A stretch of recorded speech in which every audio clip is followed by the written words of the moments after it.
Hi, welcome to our jigsaw rectification demonstration. I'm Steph Johnson of Esoteric Technologies. Today we're going to look at jigsaw and the rectification section. We're in Frankston, Victoria in Esoteric Technologies HQ. Okay, so today we're looking at rectification. So there's the research, there's the family pattern, so I will touch on them just because where you edit or put all the data in is the same place. But I'm going to start from the beginning of how you actually create a file, how you put the title on, what you name it. I'm really going to go back to basics. But I'm also going to share some of the things that I've learned about rectification. Right. So I started learning rectification obviously from Bernadette Brady, who was behind the whole jigsaw thing. She came to Graham Dawson at the time and myself and said, can you help me do a computer program for Windows that will do the graphic, it's called the graphic rectification technique. She got it from Robert Hand. Wow. So she worked on it from him and then we put it into Jigsaw. But since then I've been using that process, and as is always the case, you kind of end up adapting things a little bit as you learn from your own experience. So I'm not saying I'm 100% right. It's a really tricky, complex process and everybody has different methods. A lot of astrologers have different methods of how they do it, but this is how I've been doing it, and I've been doing it for maybe too many years to mention. So the first thing to do is to actually ask a client, well, do you have anybody, any living relative who might have just some little anecdotal snippet? For instance, my mother was 17 when her twin brother and sister were born, and she remembers the Arnott's factory siren going, and that went at 8 o'clock every morning. So I had another client who said, oh, well, somebody remembered the train going through Murray Bridge. So I looked up when the train went through Murray Bridge. So getting that sort of information is really important. So exploring other options. Which hospital were you born at? When I was in Adelaide, I knew which hospitals had what records, so I knew which ones over the years, not initially. So some hospitals, even if they're little country hospitals, they will they might have archived them at the local council or the local library. So getting the person involved in chasing up their birth time is important. What I've discovered with rectification is the better dates you have, the more likely you are to find a decent birth chart. But first with the data, so they have to go away and get what we call data, but what I call to say to them is I need your life events, key important dates and life events. So I've written down here for you some of them because this is important. Now what we're looking at are dates that are likely to be transits to the ascendant, the descendant, the IC or the MC. Some people will come to you and so you ask them to go away and do their life events, and we'll go through what those are in a minute. And they'll either have the exact dates or they might not. They might only remember it was May 1994. So I'll show you how to enter that in Jigsaw. They might only remember a big year. Oh, it was the year my father died, I got married, I did this, but I can't remember any dates, and it was 1998. We put it in as a year marker, and I'll show you how to work with that data. But the types of events, the big years, and obviously if they can get exact dates, that's great. But if they've got younger siblings, because that can be a real change in a little kid's life. That's their MC or their IC. Their whole home's changed, or their whole sense of who they are in the world's changed. So that one is important. Children, so the birth of children, it's a good one to include children, although I find that often the transits are more to the moon, the sun, or even a Saturn return rather than angles. But it is good to include it just in case. Grandchildren is often an angle, but again it can be the sun or the moon. So that's births, deaths, so parents, children, siblings, partner, and again grandparents. Particularly one person I know, grandparent was living in the house. So even though she'd moved out and Ned moved away, that was a significant person in his life. Any changes to your household situation, so major moves of a home base, often moving out of home for the first time, That's a good one to include. So you basically, we're going to keep going through these events, but basically you're asking people to collect this data. You'll find that you'll get a whole heap in the last 3 years, and then not much in the early years, but you keep digging. Really anything that could be triggering that ascendant, that's what we're looking at as astrologers. Now you obviously don't say this to the client, you go through the list with them of what you want from them, but as this is an astrology gathering, what I'm saying is from a point of view of it's something that could trigger the ascendant. So sometimes a major transit to the ascendant will trigger off a major health issue, or it will, even a trip to hospital or a car accident or something like that. So if people have had any health achievements, as I just said, this could be anything. Usually it could be, it can even be the first day at school. Some of these things are not going to help you with finding the time, but they will help you with getting a picture of the person. And I'm finding that that's really important, because once you find the ascendant, you're getting a feeling for the person as well, where their planets are going in what houses. So school is a big thing. Yeah, so, and maybe too, I've written down here spiritual experiences, insights and emotional moments that may have been significant. And that's because sometimes that aha can be a transit. Again, we're looking for as many possibilities as possible because we need to get as many dates as possible. So the beginning or ending of committed relationships. Now, people will know their divorce date 9 times out of 10, but I like to include, and they'll know their marriage date, but I like to include the first moment of meeting, if they know that, and their separation, because I've found that often it's the actual separation that is the trauma or the change or the transformation, and by the time the divorces come around, there's an acceptance, and the astrology is going to show that initial thing. Travel, particularly if it's that sort of, I went to Bali last year for a holiday. It's not really the event we were looking for, but I went to Bali and I'd never gone overseas before, and it's changed my whole life. I'm going to travel from now on. I came back and I resigned my job. That sort of travel, perhaps. And again, we'll look at, even if they include travel and it's not that big, we can disable events when we're editing data. So we may disable that and keep it in our mind for, well, what was happening in their 9th house. But we're really looking for data for the ascendant. And yeah, starting school, leaving school, starting college, university, graduating. I had somebody recently who had changed jobs and changed countries, so she kept moving back and forth from Australia to New Zealand, changing jobs about 6 times, and I thought, will I include this or not? And in the end I did, because it was obviously her and it gave me clear information. So sometimes it helps to put together a little list for people, or a brochure, or I know one astrologer who does a questionnaire, so puts it in the form of a questionnaire. So if you're thinking of doing this for clients, if you're just doing it for family and friends, you can probably put together. I've got like my son and my partner, I've started gathering dates for them, unbeknownst to them. And just starting to put together life events. It's a good place to store life events, even if you're not going to do any rectification. So here's Jigsaw, the latest Jigsaw. We double click on that, and then we click OK. And this is the main screen, and this is a sort of pictorial to help you kind of see how it works. So all of the data files are in the same place. But as you can see here, there are 3 different sections: rectification, family, and research. And I should mention too that Bernadette Brady has done some excellent tutorials on these, and it's really worth listening to them if you get a chance, particularly if you're feeling overwhelmed. They're long, but I think they're very valuable. Today we're just going to concentrate on this one, and this is kind of telling you, hopefully by the end of this session, you'll see by manual rectify that we're going what these 3 sections do. You can also go into these other sections, but I'm going to leave them for another day. So you can come into it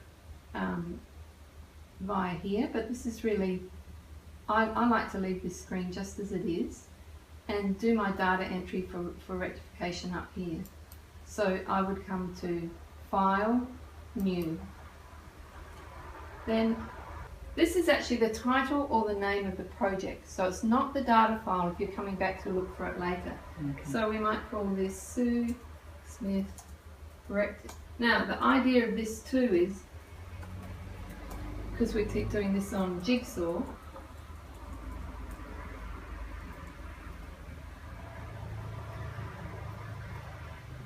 you might, if you were doing a research program, project, you might call it, astronauts research project, or midpoints or you might call it the Smith family patterns, or this is where you actually get the title for your project, not the name of the file. So then we click on OK. So we know this one's rectification, we're going to rectification. Then I call it whoever it is. So it was Smith, and I'll probably put the S in, or even the Sue, because Smith's a common name. And that's going to be, as you see in Jigsaw user data, Smith Sue .dat. So that's her data that we're going to be putting in. So we save. Now this screen comes up, and this screen, we tried to keep it a little bit similar to SolarFire, so it wasn't too overwhelming, but there's a lot that needs to be done. So here we would have, this is where we add new events, and we can do all sorts of things on to them. Now I will add a couple of events here just to show you how to do it, and then I'll go to one that I prepared earlier. So we might have first day of school. And she might remember that it was 1963. She was in England. She was born in England, so that means it was probably September sometime. So we don't know, probably the beginning of September, because most school years start at the beginning of September, but we don't know what date. So we would put, because we don't know the exact date, we put, Jigsaw has a day range up to 15. So that means it will look 15 days before, 15 days after. So if they remember that it's the month of May, it will be, you'd put in the 15th of May, and then it will go back to the 1st and to the 30th. But here I'm going to put the 7th of the 9th, 1963, and then I'm going to put in a 7-day range, because that will take me from the 1st to the 4th. Oh yeah, I haven't done the right. That's the trouble with trying to look at two screens. 1963. So a 7-day range. So there's our first event. Now the next one, we'll just skip a few years. The next one might be marriage. And then she remembers that that's exactly, when we're looking at, say, 1st of the 3rd, 1988, say. And we've got that exact. Now you can put in as well, you'll see if you tab through, see no time, zone only, exact time, time and place. So you could put that in for marriage if you wanted to.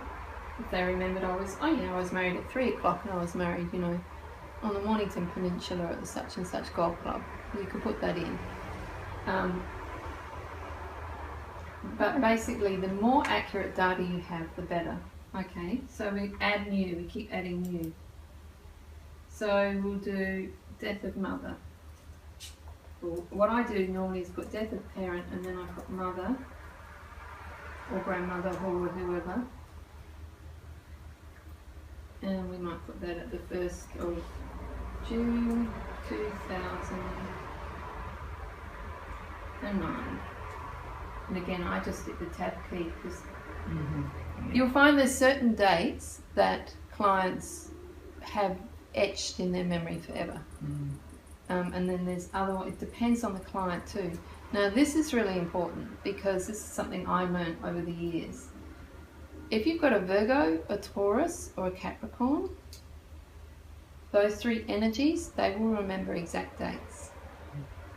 Some of the others may not, but if you get a list of exact dates coming back to you, and you've got somebody who's, Pisces with a Gemini moon, you're looking at, I think, you know, within reason, Yeah. an Earth rising sign. Oh, I see. Because Yeah. they've got the details there. Now, again, we've got to, I'm generalising, but this is where our astrology comes in. If they've got a Saturn-Mercury conjunction, that might explain it. But all of this information is coming in to you, and you need to process it. So I'll just go through now. So I'll just click OK. Now, once you've clicked OK, sorry, no, I won't. I'll go back to that. Not this stage. I'm just going to... Sorry. Edit data. If you go out of it like that and you want to come back in, I did file open out of habit, but it's actually edit data. Oh, okay. Now, when you get dates, sometimes they're not in order. If you want to sort them into order, you click on the sort. Date and time ascending is the easiest. Okay. Now, as it happened, I entered those in chronological date order, but if you haven't, then it'll sort it all out for you. So when you click on OK, then you need to just remember to save that file. So we go save as, and it will save it into Jigsaw user data, and you can see down here with these greyed out ones, some of the ones that I've actually put in previously. Save that as Sue Smith if I want to. The name already, well, I'd already saved it.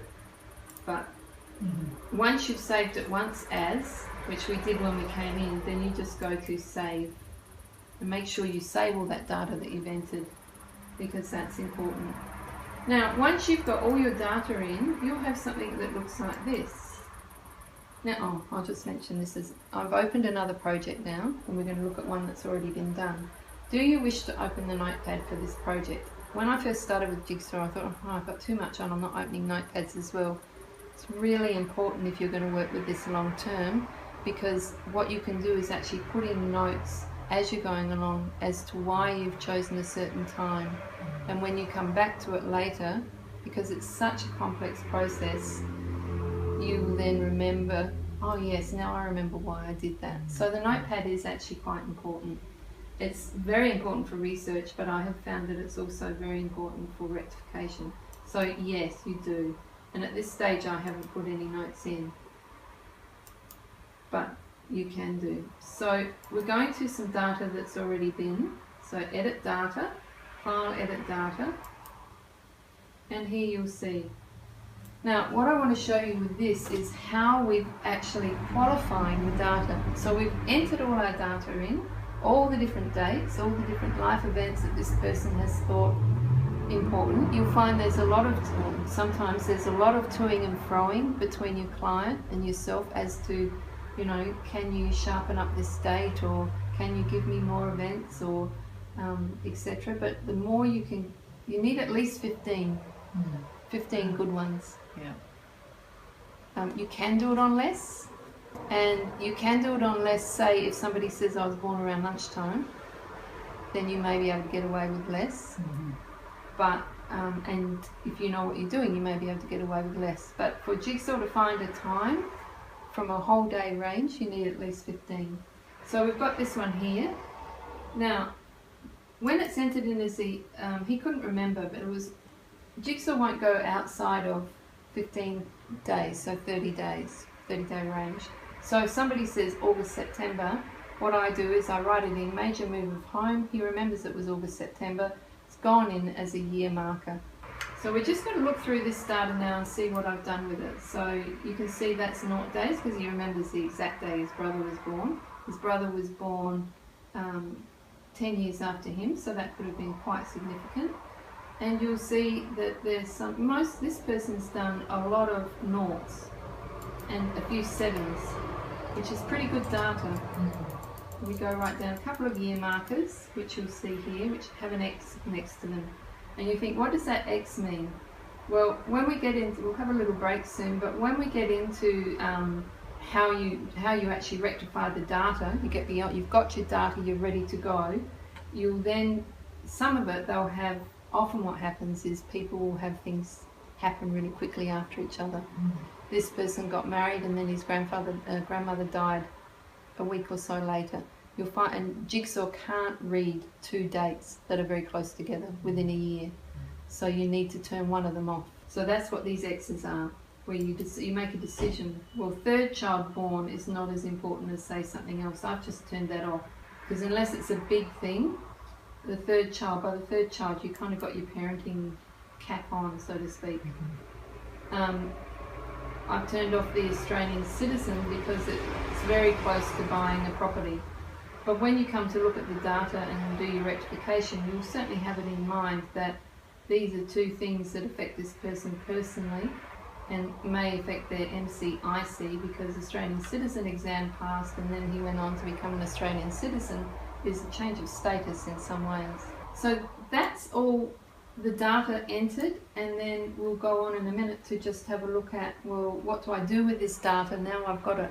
But you can see that in the process of rectification, just getting to that point, it's a real process. And what I say to my clients is it's very therapeutic to go through this. It's very good, it's a good thing for them to be able to do. It might be a little bit painful if they've had upheaval, but it's a good thing. Okay, so we've got all of this person, and he was happy for me to use his data. So we've got this person's rectification project now here, and we've been back and forth with our client, and we've now got our dates as accurate as we can get. And we've now got at least 15. They might not be the greatest. Sometimes you'll get somebody who will send through like 40 things, and you'll think, oh yay, and then you've got to choose. So what will happen, I'm just going to switch one off, let's just see.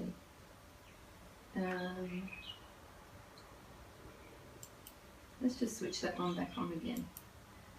So we haven't, let's say I haven't put any X's, the year markers will have X's, which will mean they won't actually be included in Jigsaw's calculations, but they're there for us to note. We'll switch this one off. So what do you do once you've done that?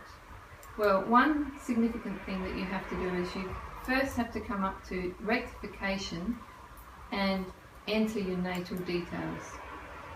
And in this screen, you put obviously the person's name, their date of birth, and that, when I filled it in now, but because I've pre-rectified it, but you would normally have unknown there. The screen would say unknown.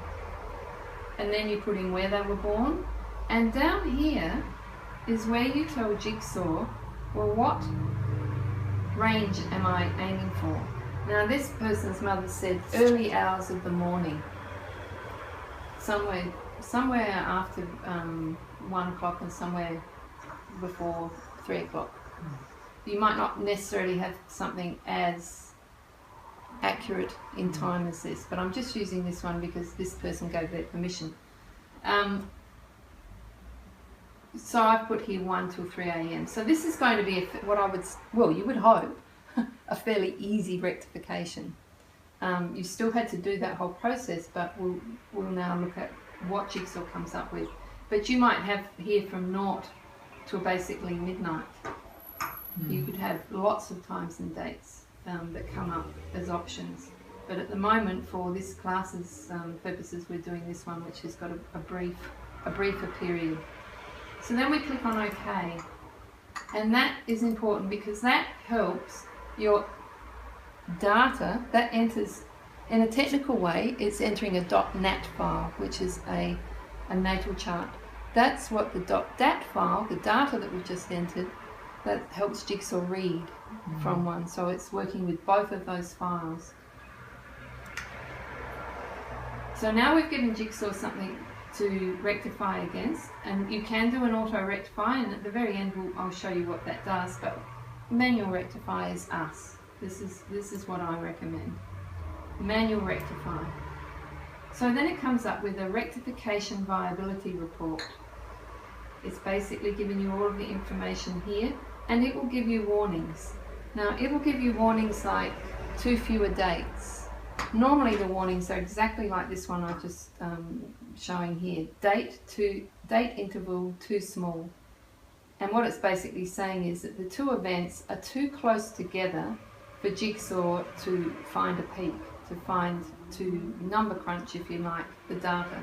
So we go to edit events. If there are no warnings, you can go ahead. If there's a warning, you go back and edit your events and you go 9 and 10. Was it 9 and 10? Let me just... No, It was 8 and 9, wasn't it? Yes. becoming a passing. 8 and 9. So those two are still turned on. Yes, so they're only... So home, big move to London, and first child born.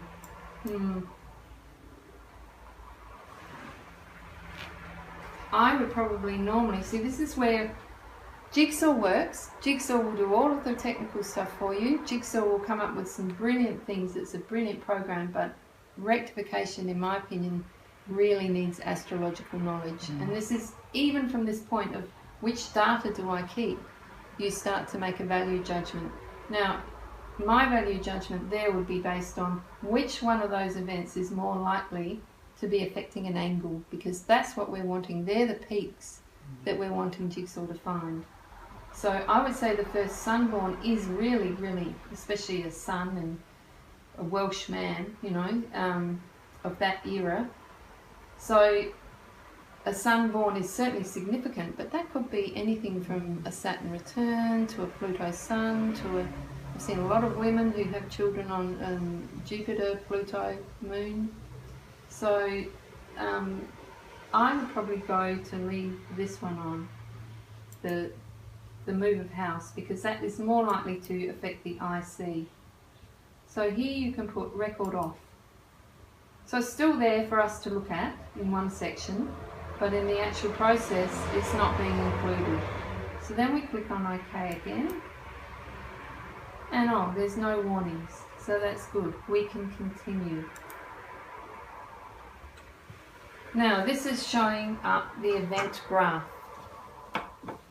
There are 3 that I've got there, and you'll see graph 1 is the 12th harmonic, so it's including all, and it's geocentric transits. Graph 2 is the 12th harmonic, and it's heliocentric transits. Graph 3 is 12th harmonics, and it's geocentric secondary progressions. This is where Jigsaw has chosen the peaks. Now you can click on these and you'll see what the peak is. See, that peak is 8 degrees. So you can see what it's doing here. You can come down here and under options, you can actually change each graph if you want. This is the default back here of what Jigsaw's come with. This is based on Bernadette Brady's recommendations and also the graphic rectification technique. But different people can change it. It's recommended that you don't include the Moon, the Sun, Mercury and Venus because they move too fast. But you could change this to the... You could have a couple of heliocentrics and you could have one of them as a different harmonic. You could have another geocentric of a different harmonic. So you can change the harmonics down here. Reset. But it's here that you don't, in my opinion, you can leave it the way it is. People who really, really know what they're doing can change it if they like. So you can select a peak there and you can select different things to do. But the question is, which graphs do you pick? Now, when you have a really tough rectification, I often find I choose a couple of combinations just to check things out. And I'm just trying to remember one of them. The green one is I'm trying to remember what those 2 lines are. One's the median and one is the average. Basically, I can't remember which one's which. Now, Bernadette Brady recommends that you take graph 1 and 2. So you could choose just one graph if you wanted to. I've often tried that, graph 1 and 2, but I also like sometimes to choose graph 1 and 3. So graph 1 and 2, geocentric and heliocentric. I'm not sure why she thinks heliocentric picks it up. I'm sure she probably says why in her tutorial, but this is something I've just accepted. I'll try it with graph 1 and 2, but I like graph transits and progressions. And here's where you are actually telling Jigsaw, okay, using transits and progressions or using heliocentric and geocentric transits, I want you to find I want you to find these peaks. These peaks are where the events and the astrological degrees correlate in the 12th harmonic. So I want you to take these charts and I want you to say what are likely to be, mathematically, what's the likelihood of these being the ascendant and the MC for any given time in the times that I've specified in that edit natal details. Are you with me? Okay. So then we select. So I'm going to use graph 1 and 3.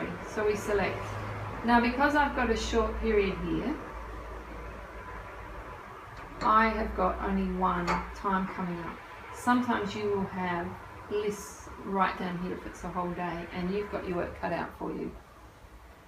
This is where your astrological nous comes in. So what this jigsaw is saying is, given the information you've put in, so a project is only as good as the data that's been put in, we believe that the most common degree and the most likelihood ascendant and therefore time of birth is 1:45 a.m.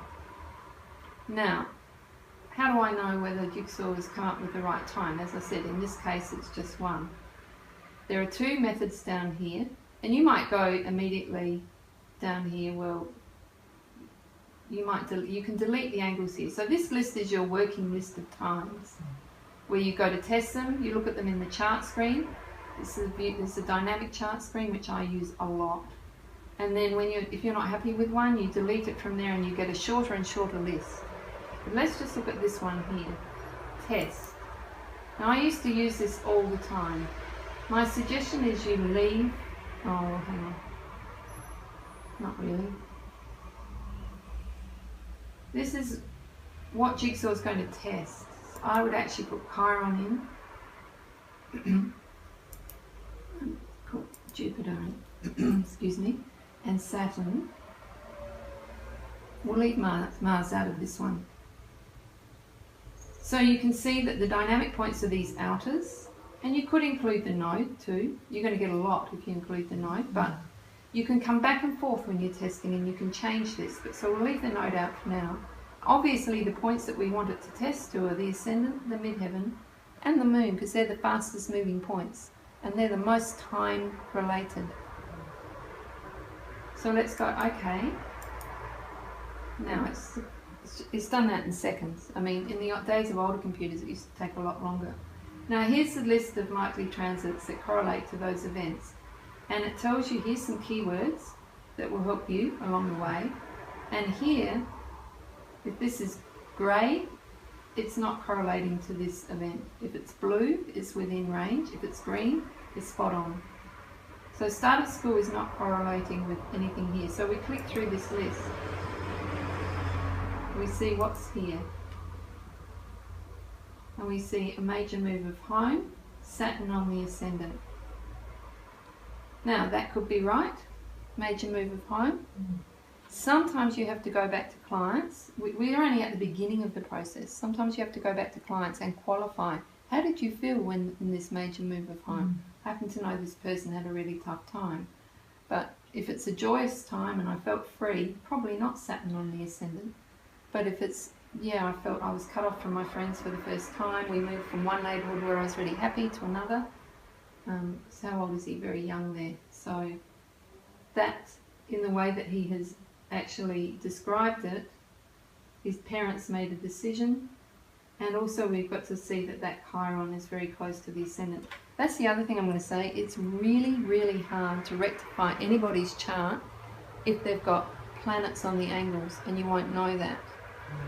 So that's a tough one, and also Neptune rising, but you persevere. So let's have a look. Saturn on the ascendant, that correlates to major move of home sometime in that year, so that's good. Jupiter moon has gone to grey, so it doesn't. They've got another one, brother born. So was that a happy event? Looks like. Jupiter on the IC, the family. So you see here the daily domestic routine, health, diet, duty, service, social status, groups, friends, home, health, tribe, family. We see that there's definite correlation between a brother born, only sibling, He's now 10 years old, and it's basically a good thing, but it has changed his role in the family. May have given him a bit more freedom. Can you see what we're doing, going through these events and seeing? And what you want as you go through these events is you want to see quite a few correlating. They're not all going to, because in astrology a lot of these transits, a lot of these events are going to correlate to the Sun, Venus, Mercury and other things. This is where your discrimination comes in. Is this likely? Now look, what have we got here? Neptune on the MC. If this person indeed is triple Taurus, Sun, Moon, Venus down there, then Neptune on the MC, on a Sag MC, is going to be felt somewhere along the line. And this is not showing up. So this is where you start to go, okay, I either need to tweak this a little bit, because it is, or I need to, after you've worked on different times, you then need to go back to your client and say, well, what happened in 1975? You haven't put an event in, but did anything happen? If the time's right, they'll go, oh my God, yeah, that's when my grandmother came to move with us, or that's when such and such happened. And then if they say no, absolutely nothing happened, then you've got to make a decision. Do I go ahead with this time, or do I keep looking? So we keep going down this list. There's one. He said this was important. Qualification trade papers. I've written it in. This is where it's good to have little notes to yourself in the data. Remember, no one really other than you and the client sees this data. I'll show you, by the way, I missed it, but I'll show you how to copy the data. I always copy the data, send it to the client and say, have I recorded this correctly? See that often they've made a mistake, or maybe I have. Because we want it as accurate as possible. Opposite the moon, I guess it's a possibility. Personal resources, it depends. Did it bring in more money? Did it, you know, how did he feel about it? Was it it's not something that I'd necessarily correlate straight away, but let's have a look. And there's one on the descendant.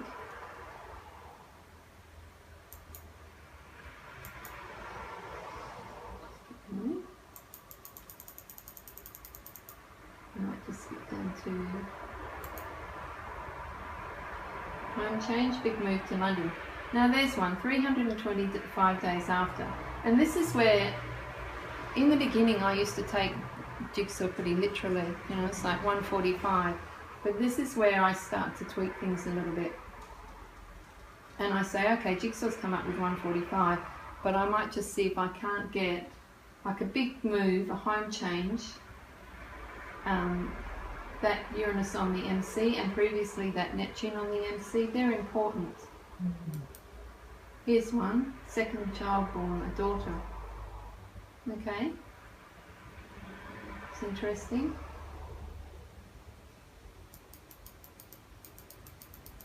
It's not something, again, it's not something I would necessarily put, but I won't go through every single thing, but you'll see here, this is an important one, Pluto on the MC, and there we see divorce. Now, we go back to this one, wife and children left, Uranus on the ascendant. Here's where talking with your client comes in as well, because these two, I think, are big things in a Taurian's life. And where's that one? Sorry, was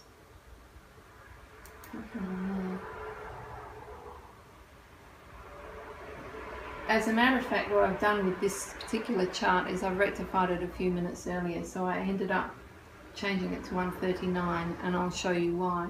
But you can see from this, wife and children left, separation and a divorce, that's pretty big, and that correlates pretty well with Pluto on the MC. And we've got Saturn on the moon at the same time. So you start to see that this time's looking pretty good, and you can see why Jigsaw's chosen it. Now obviously I've chosen a simple one for today's class. You can go back, forth, and do this process. But are you getting the idea of what you're looking at? Now funnily enough, I don't now use this as much as this one. And we'll go back to the other screen, and it's down here, chart. And when you click on chart, I like this one because it shows you start of school. It starts to show you some of the different things. The start of school, Neptune square the ascendant, Pluto square the MC. That seems pretty good for someone who said he cried in the first few weeks of school, didn't want to go to school, but it was a big change. He was happier playing out with the kids on the street. And then you start to think, okay, well, someone with all that Taurus is not going to like change anyway, but maybe the Aquarian rising does work because he's already started to talk about friends a lot. Big move of house, I lost my friends. I went to school, I had different friends. So you start to see some pictures coming along. Major move of home, Pluto on the vertex. I don't work a lot with vertex, but that seems applicable.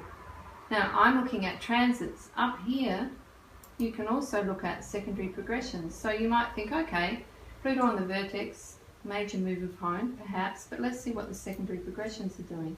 Okay, nothing. And the solar arcs. Okay, you're in a square the moon. That's a major move of home. So it doesn't have to be all about transits.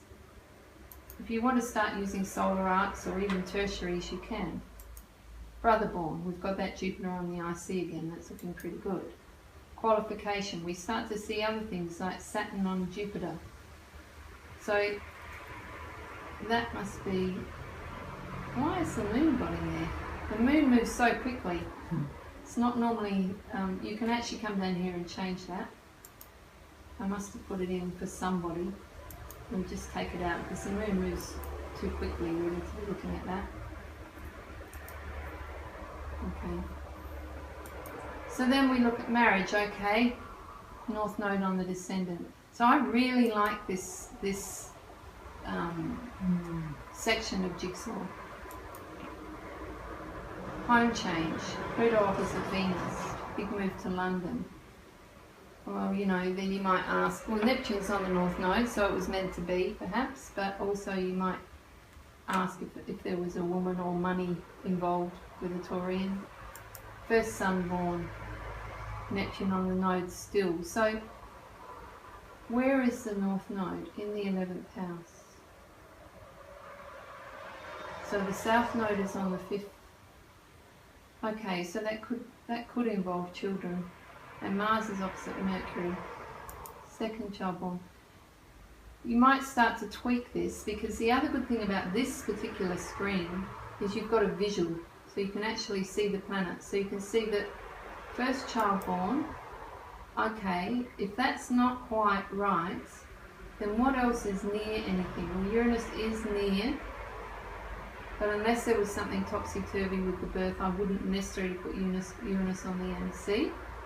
But you start to be able to make some qualifications based on the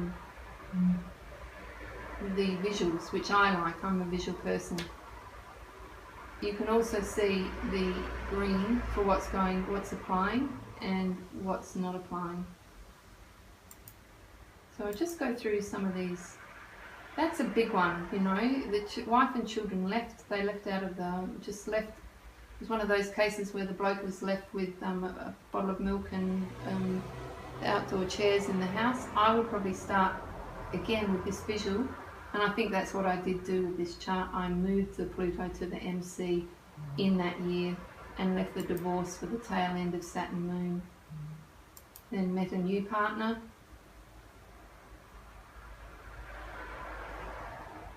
August. Jupiter on father's death. Again, I'd probably start looking at secondary progressions just to see what was happening then. Okay, Mars, secondary progress, Mars square the moon. That's not a comfortable time. Where's the moon? In the 3rd house. Had to travel overseas. You start to look at, does that really fit? If you start twiddling around with the time, you might find something that fits a little bit better. MC square Venus. And does that give you a good impression of how you, I mean, we've obviously got a lot to do, and I've only gone through it quickly, but does that give you an idea of the process of how you start to look at birth times, go back forth? It does. And with this view, can you animate it slightly? Or is Yes. that what those arrows are? Yes, it is. Awesome. So if you want to start, you can just do it yourself, which I prefer because this was designed and it goes way too quickly for me. But you know, if you're in Aries, you might like it quick. Can you do the directed chart? As in the directions to the chart? Yep. Yeah, solar arc directions up here. Oh, sorry, just clicked on it. So the question was, can we do the solar arc directions? Yeah, so you start to see a whole different brother born, qualifications. First move. See, you know, this is the other thing where you can also start to tell a story, like those qualifications. Okay, why has he put that in? It's a big achievement. Why was it a big achievement? Well, maybe, you know, with all that Taurus in the third house, he'd rather be out playing with friends than at school or whatever it was. But also see the first move from the childhood home, so next year. So the solar, I don't know a lot about solar arc, so it's not something my forte, but you know, the solar arc MC is opposite Mars. So that's, you know, you might tell a story, well, okay, those qualification of trade papers, Mars, prompted him to actually be able to get out and go into the world and do his own thing. So you start to tell stories with all the different methods. Wife and children make, well, there you go, look at that. Yeah, that's why Neptune. I direct. Yeah, Neptune, solar arc. So this is looking like a pretty good time. A little bit of tweaking, but a pretty good time.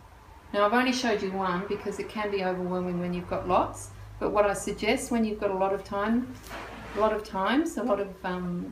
angles, then you've got to just go through them one by one by one. And the other thing I would say is really important is trust your own judgment.